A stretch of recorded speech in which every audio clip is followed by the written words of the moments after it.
The flat happens on a Wednesday afternoon, somewhere ordinary. You pull over, open the boot, and lift the floor panel. Where there used to be a wheel sitting in a molded well, there is a small compressor, a canister, and a folded instruction card in 3 languages. There is no wheel, not somewhere else in the car, not hidden under another panel. For many drivers, this is the moment they discover their car was never equipped with a spare. Not on a quiet afternoon in a driveway, with time to think about what to do next. At the roadside, in the rain, with other traffic passing, a growing number of new cars are sold this way. And the reasons behind that change say something interesting about how modern vehicles are designed and what they assume about the world the driver moves through. Let's get into it right here on Small Things.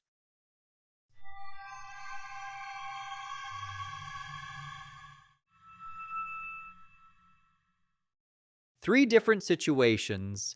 A car without a spare tire is not one situation. It is 3 meaningfully different situations, each of which requires a different response when something goes wrong. Some cars carry a tire repair kit, a canister of sealant, and a small compressor. Some have run-flat tires as standard, which allow the car to keep moving after a puncture for a limited distance. Some have neither and depend entirely on the driver having roadside assistance coverage and a working phone signal. Which of these a driver has defines what options exist at the roadside. Knowing which one applies to your car before you need it is the most useful thing this video can give you. How the spare became negotiable. The spare tire was not always a standard feature. In the early years of motoring, tires were unreliable enough that punctures on a single journey were common, and carrying multiple spare wheels was normal practice. As tire technology improved through the 20th century and punctures became rarer, the logic of carrying a full-size spare weakened. The first notable compromise arrived in the 1970s and 1980s, when full-size spares began to be replaced by space-saver spares, the narrow temporary wheels now known as donuts. These were lighter and smaller than a full wheel, limited to low speeds and short distances, but adequate for the more occasional punctures of the era. The principle of trading capability for weight and space had already been accepted before the current trend began. The shift accelerated under regulatory pressure. Fuel economy standards tightened significantly in the United States through the Corporate Average Fuel Economy Framework, which set mandatory efficiency targets across each manufacturer's entire sales range rather than for individual models. The European Union introduced binding fleet CO2 emissions targets with financial penalties that scaled with every gram per kilometer above the limit. Against this backdrop, every kilogram removed from a vehicle had a compliance value that extended far beyond the cost of the parts themselves. A spare wheel, jack, and wheel brace together weigh 15 to 25 kilograms.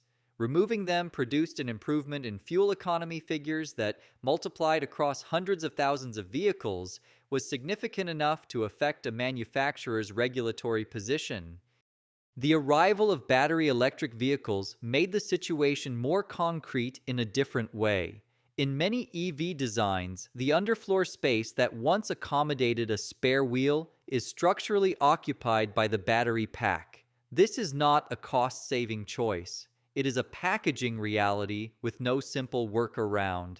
The spare tire well and the battery module occupy the same physical location in the floor structure, and one of them has to go. Since the battery determines the car's range and commercial viability, the spare goes. The same logic has extended to hybrid vehicles with underfloor battery packs, and to conventional vehicles where designers have reclaimed the spare well for structural reinforcement, improved rear seat legroom, or additional cargo volume. A space that was once an architectural given in the car's floor has become a decision point in each new model's design process. What the replacements can and cannot do. A tire repair kit works through a specific mechanism. The sealant, a foam or liquid compound, enters the tire through the valve and coats the interior surface, blocking the hole that caused the leak. The compressor then restores inflation pressure. For a small puncture in the tread area, typically up to about 6 millimeters, this is often effective. The driver can continue to a workshop within a reasonable distance. The limits of this approach are important. Sealant cannot reach a sidewall because the sidewall flexes as the tire rotates, preventing the compound from forming a seal. A blowout, a large tear, or a cut through the sidewall cannot be fixed by any portable kit. A bent or cracked wheel cannot be inflated to usefulness. In any of these situations, the kit is not merely inadequate, it is useless, and the driver knows it within about 90 seconds of opening the canister. There is a secondary consequence of using sealant. The compound coats the interior of the tire and the valve, making conventional repair difficult or impossible afterward. A tire that has been treated with a sealant kit often has to be replaced rather than repaired, which is a cost the driver may not anticipate. Run-flat tires carry a different approach. Their sidewalls contain a reinforced layer that supports the car's weight after pressure is lost, allowing continued driving at reduced speed for typically up to 80 kilometers. This is usually enough to reach a repair facility. Run-flat tires are not without trade-offs. They are heavier than standard tires. They generate more heat during normal use, which can reduce tread life, and many cannot be repaired after a puncture, requiring full replacement at significant cost.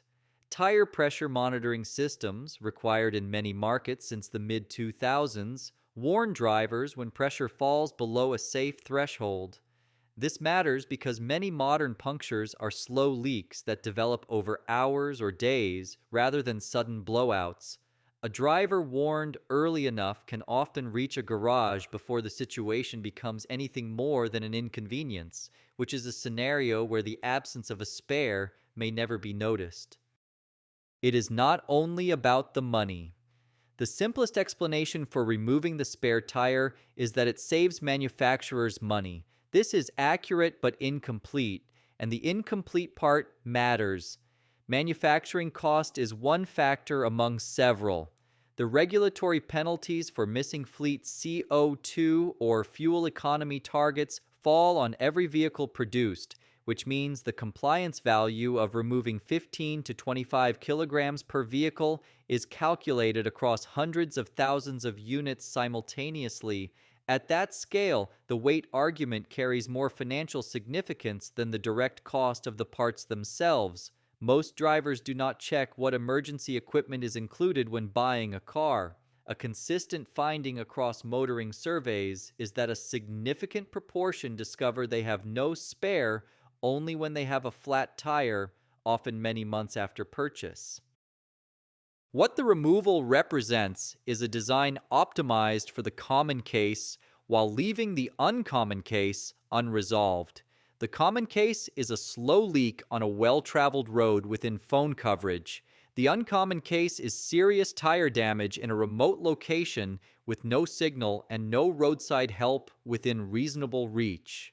The replacement technology performs well enough in the first scenario that the gap in the second rarely surfaces in manufacturer data. Stranded drivers don't file warranty claims, they call tow trucks and wait. The driver who assumes their car is prepared for all flat tire situations because it has a repair kit is the driver most likely to discover the limits of that assumption at the worst possible time. 4 moments when it matters. A driver in rural Montana gets a sidewall blowout at 11 at night. She lifts the boot panel and reads the sealant kit instructions once. She knows from the second sentence it is for tread punctures. Her phone shows no signal. The nearest town is 40 kilometers in the direction she came from. She sits with the hazard lights running and waits. It takes 35 minutes for another car to appear. A commuter in Manchester notices his tire pressure warning light on a Tuesday morning, sees the rear tire losing pressure slowly, and drives 2 minutes to a nearby garage. The nail in the tread costs £20 to fix. He is back at work before 10 and thinks, for a moment, that he never actually needed a spare. He is right about that puncture on that road on a Tuesday morning when garages were 2 minutes away. An EV owner reads a note in her manual she missed before. Do not attempt a roadside wheel change without professional assistance, because underfloor jack points in some designs sit near high voltage components. She wonders what that means for a breakdown at midnight with no signal. The manual says to call roadside assistance. A buyer at a dealership lifts the boot panel and sees the compressor. He asks about the spare. The salesperson explains the 3-year roadside assistance package. That evening, he reads the coverage terms. The package expires after 3 years. The car has a 15-year design life. Who is expected to solve it? Modern cars have not eliminated the flat tire. They have changed who is expected to solve it. For a driver in a city with phone coverage and a small tread puncture, the expectation mostly holds. The flat becomes an inconvenience managed by a phone call. For a driver in a remote area facing serious tire damage, the expectation fails. The self-sufficiency a spare wheel provided is not replaced by anything in the boot. The design assumes a world where technology and external support are reliably nearby. That assumption holds often enough to make the trade-off commercially rational. Whether it holds on any specific road on any specific evening is something no manufacturer can know in advance. If this changed the way you think about what is in your own boot, let us know in the comments what you want us to explore next. We might make it our next episode. Thanks for watching. History often hides in the smallest details.